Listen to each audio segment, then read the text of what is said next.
சிறகடிக்க ஆசை serial next பிரேமோ என்ன மாதிரியான ட்விஸ்டாக்க போகுதுன்னு பார்க்கலாம். முத்துவுக்கு கால் பண்ணி என்னப்பா முத்து ஏன்பா இப்படி பண்ணியிருக்கீங்கன்னு சொல்லிட்டு கேட்குறாங்க. உடனே முத்து வந்து என்னாச்சு, நீங்க ஏன் இப்படி பேசுறீங்கன்னு சொல்லிட்டு கேட்குறாங்க.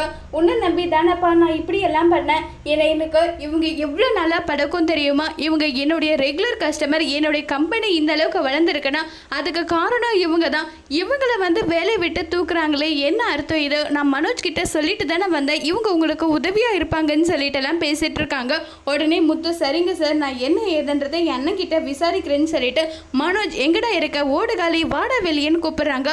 உடனே ரோகிணி இவ்வளோ நாள் நீ எப்படி கூப்பிட்டியோ பரவாயில்ல, அதுக்காக மறுபடியும் மனோஜ் இப்படி பேசுகிற வேலை வச்சுக்க கூடாதுன்னு சொல்லிட்டு ரோகிணி சொன்னதும் உடனே அண்ணாமலை முதல்ல அவன் என்ன சொல்ல வரான்னு கேளுமா, அதுக்கப்புறம் எதாக இருந்தாலும் பேசிக்கலாமேன்னு சொல்கிறாங்க.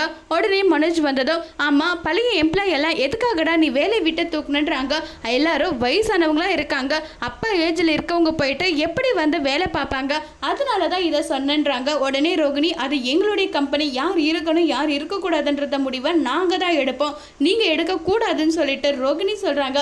இதை கேட்டு முத்து பயங்கர கோபப்படுறாங்க. அதோட இந்த பிரேமவும் முடிச்சிருக்காங்க. இனி வர போகிற எபிசோடில் என்ன மாதிரியான ட்விஸ்ட் ஆக்க போகுது வெயிட் பண்ணி பார்க்கலாம். தேங்க்யூ.